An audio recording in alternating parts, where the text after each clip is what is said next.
এবার আইপিএল মোটেও ভালো কাটছে না কোহলিদের। ইতিমধ্যেই ৮টির মধ্যে ৭টি ম্যাচেই হেরেছে বেঙ্গালুরু। পয়েন্ট তালিকায় রয়েছে সবার নিচে। এ অবস্থায় এখনও প্লে অফে যেতে পারবে কি তারা? পরবর্তী ম্যাচে হায়দ্রাবাদের কাছে হারলে কি হবে? এসব প্রশ্নের উত্তর নিয়ে আজকের আয়োজনে উষারবাণী স্পোর্টস থেকে আমি মেহেদী হাসান আছি আপনাদের সাথে। চলতি আইপিএলে ৮টির মধ্যে ৭টি ম্যাচেই হেরে পয়েন্ট তালিকার সবার নিচে বেঙ্গালুরু। তবে এখনও প্লে অফে যাওয়ার সুযোগ রয়েছে দলটির। দৌড় থেকে পুরোপুরি ছিটকে যায়নি, এমনকি ভাবতে হবে না নেট রান রেট নিয়েও।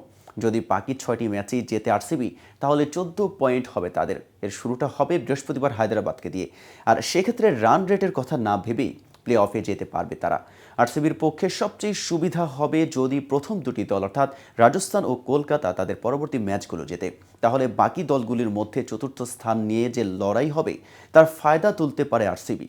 যদি ধরে নেওয়া যায় রাজস্থান তাদের বাকি ৬টি ম্যাচ, কলকাতা এবং হায়দ্রাবাদ তাদের বাকি ৭টির মধ্যে অন্তত ৫টি জেতে, তাহলে ৩টি দল যথাক্রমে ২২, ২০ এবং ২০ পয়েন্টে শেষ করবে।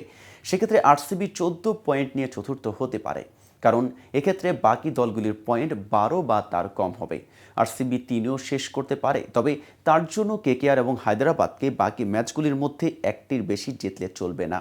লখনৌ যদি ৫টি ম্যাচ জেতে, তাহলে তাদের পয়েন্ট হবে ২০। রাজস্থানের সঙ্গে তারা প্রথম ২-এ শেষ করবে।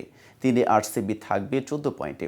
সেক্ষেত্রে ৬টি দলের পয়েন্ট হবে ১২। তবে এখানেই শেষ নয়। বৃহস্পতিবার হারলেও আশা শেষ হচ্ছে না কোহলিদের।